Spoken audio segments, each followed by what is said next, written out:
Hello everyone and welcome back to Complete and Total Random. Today I'm going to be doing a tutorial on how to play the Tiger 1. Now, basically every single Tiger 1 plays the same for the most part. There is an exception to this, and I'll show it as we go. But for all of them, so for the Tiger H1, the Tiger E, the Japanese Heavy Tank number 6, and the Tigris, this will apply perfectly to all of them.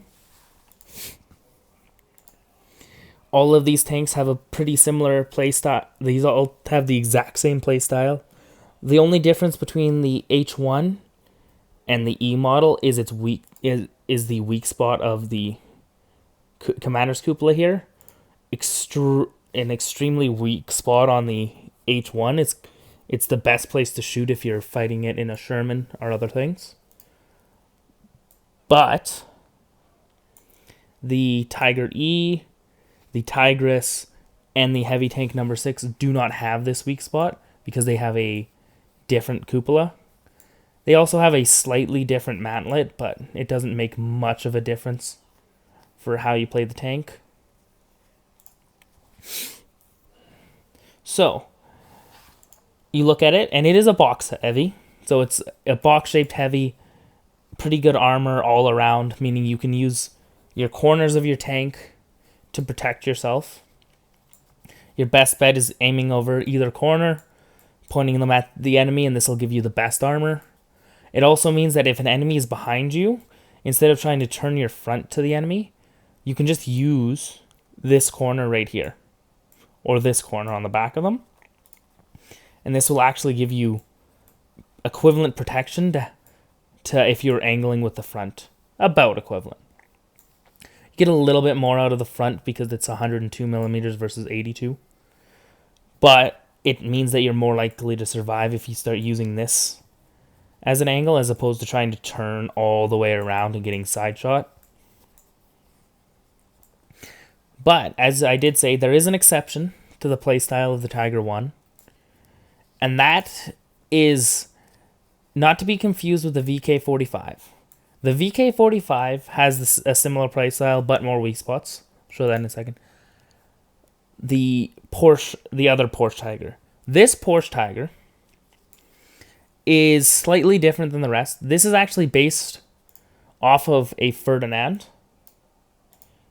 tank destroyer, except it has a normal turret.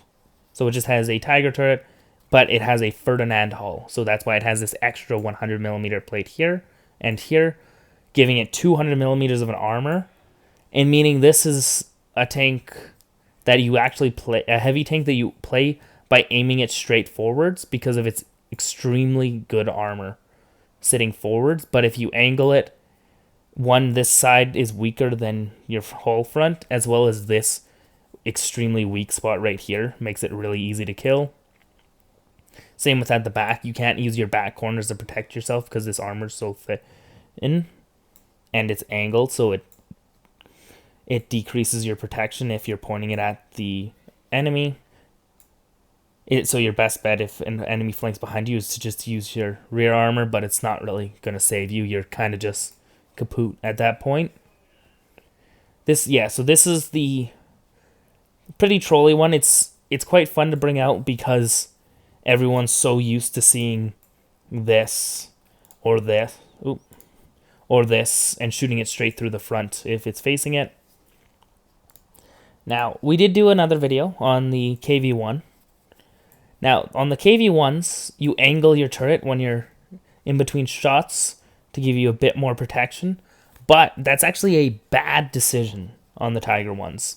Because of their rounded turrets, if you try and angle your turret, you expose your weaker side of your turret versus your decently strong gun mantlet, and it makes it quite a lot easier to penetrate you, especially with the 75s and 76s you will see at this BR. You do have more weak spots than something like a KV1. You got your turret ring here, quite weak. Same with your cupola on the H1s. Your tracks are very big, which doesn't help. It actually makes them a lot easier to take out, a lot easier to hit. And now that that explanation's over, I think we'll go and show you it in practice. I know the KV1 video I didn't go over the different KV1s. I should have done that. I might re-record that video in the future, given that I should have gone a bit more in depth because there is quite a few different KV1s in the game. Now, let's bring out the good old Tiger E. It's also called the Tiger E, the Tigris, and the Heavy Tank number 6 are all Tiger E's. So they all play exactly the same, have the exact same weak spots. Though the cupola is a weak spot on the Tiger H1, it's actually extremely well armored on the E variant. Oop, there seems to be a... Oh, no, please stop. There seems to be a traffic jam. Now, you do have to worry about certain tanks. Things like IS-2s are just going to shoot straight through you. You want to be very careful with your armor. Make sure you're not exposing yourself for too long, given you have a lot more weak spots than something like a KV-1, as well as the guns start hitting a lot harder as you go up to these BRs. But you also have quite a decent mobility. You have neutral steering, which helps a lot in a heavy tank, especially ones that you want to angle to the enemy, because it makes it easier to keep your armor at its strongest point to them. And then, of course, you have the gun. The firepower on this is extremely good. I mainly only use the Panzergranat shells. I mainly just use the Panzergranat 39. I don't use the APCR much. It's mainly when I'm facing stronger heavy tanks, and as you can see, I should have been paying attention. Now, it's usually just when I'm fighting strong heavy tanks due to its penetration. It has very, very little post-pen, I found.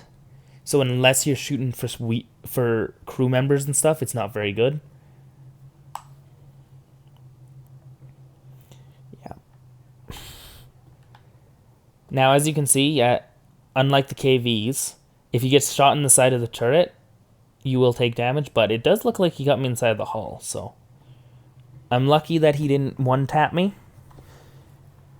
And again, I wouldn't recommend bringing much ammo, especially in heavy tanks, because you can see how spread out it gets in this tank. I bring a little bit more than I probably need to a lot of the times in the Tiger ones, but I have played these a lot, so I end up using it quite often.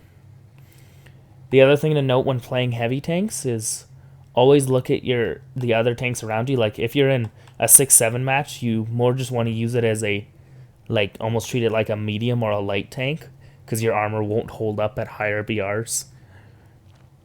For the most part. There's some tanks that can handle up, heavy tanks that can handle up tiers, like the 279 can handle up tiers decently well and still bounce some shots. But they're few and far between. The KV-1s can bounce shots, but they become a lot worse at penning enemy tanks. Now you can see, there's an M36. So I put my tank to an angle, because you always want to keep your heaviest armor forwards. There was a jumbo over there.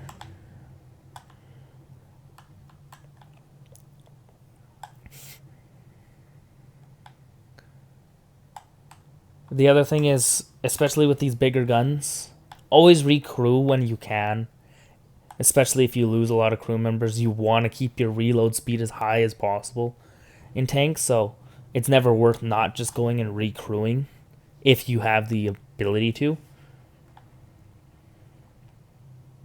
Now, if it's going to expose yourself to enemy fire or potentially lead to you getting surrounded, I wouldn't recommend it. Even though heavy tanks have quite a lot of armor and are very good at bouncing shots, it's not worth getting surrounded in them. And at this BR, these heavy tanks quite suffer in up tiers. They perform a lot worse than an up tier. But in a down tier, usually they perform extremely well. So it kind of offsets it. You'll end up, a lot of heavy tanks, you'll end up with games where you're just not Not going to win. You're not going to win every single game in a heavy tank. Just because sometimes you're just facing things that you can't win against. Now, as you can see, when I'm fighting stuff like this, it gets a lot harder to deal with. But I'll still try and pull in and out of cover because I have that good reverse speed on this. It's not the best, but I'm still going to use it when I can. Try and still expose as little of your tank as possible. Going for flanks, especially with speedier heavy tanks like the Tiger 1, is quite reasonable. It's something you can do quite easily, so I would recommend it if you can. Because if you can get behind an enemy, their armor doesn't matter. But the same goes for you. If they can get behind you, you're usually just dead.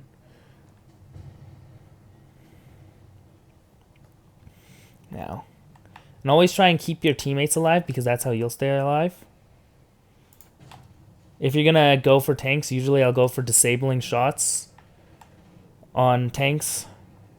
Like I'll split my focus between, there's the Duster, so I shot that. And then I was going to take out this tank here, this Walker Bulldog, if my teammate didn't get him. And that allows me to engage more targets at once. So it's better to disable a target, then move on to the next, then try and get a kill. It's always better to try and keep yourself in the fight. And that's why you always want to try and disable enemy tanks. So hitting engines can always be useful. Hitting tracks can help you keep them at bay if you're getting pushed and surrounded. Especially with the heavy tanks with better reloads. Now you can see how I'm keeping my armor towards them. I'm not going to be super aggressive because I did just watch that Tiger 1 get damaged by whatever light tank this is, so it's probably quite dangerous. Now, as you can see, when I approach, I keep my armor angled to them. And if I can get a shot off like that, because you can see my armor's angled, and I got howitzered. You got a good shot off on me. That is your biggest fear in heavy tanks, is stuff like that. There's not too much you can do about those. Like, stop them from killing you, since it usually is just a donkey gun. There's a small handful of heavy tanks that can just eat shells to the face, but most of them will just get overpressured through their roofs if you get hit on the turret. So your best bet with those guys, if you notice them, which I did not, because I was paying too much attention to the tank that couldn't do anything to me. So that's why you always want to try and keep a good view of your surroundings, know what's going on. Don't over push, because that'll lead to you dying very easily. But again, if you can get a decent flank in, circle around a point into the back of enemies, it's really useful, especially because it cuts their reaction time in half. At a minute, like, it cuts their reaction time in half. Because they gotta spin their tank around. It gives them way less ability to notice you approaching. They might hear you, but even if they hear you and you're coming up from behind, it may already be too late for them, especially if they're already being engaged from the front. Given that a lot of, especially medium tanks, a lot of them cannot handle getting shot in the side or at angles. And light tanks usually just can't get shot at all, so they gotta avoid it. Which is why you want to go for flanks if you can in these types of heavy tanks with great mobility. You can also do that in the KV-1s. And then, but honestly, you don't have to, and don't worry if you start playing a tank and you're not perfect at it. It's more important just to have fun. The tips I'm giving you guys, it's more about just enjoying the game. I wouldn't recommend trying to just be the best at the game, given that there's some people in this game that have way more hours than there is in a day to play. Don't worry about being the best. Just have fun with it. Hopefully, all these tips will help you guys out in the long run, and make your gameplay experience more enjoyable.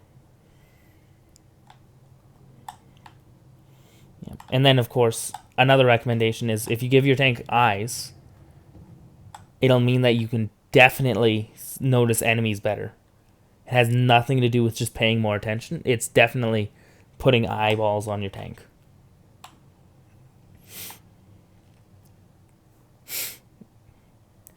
And with that, guys, I'd like to bid you adieu.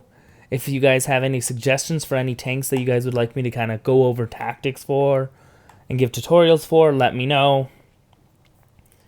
Hope you guys enjoyed watching. Have a wonderful night.